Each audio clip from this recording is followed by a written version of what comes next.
రోజా పూలై పూయాలి, పులకించి కొమ్మల్లో ఆ కోయిల పాటలు పాడాలి.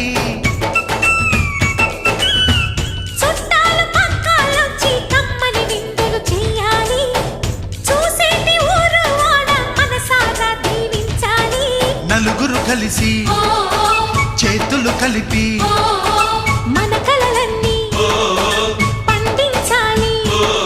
ఒక చోట పుట్టని కోడళ్ళు అయ్యారు అమ్మకే కూతుళ్ళు. త్వరలోని ముద్దుగా పుడతారు ఈ తాత పోలికల మనవళ్ళు. ఈ సంతోషాలు సరదాలే మా పండుగలు.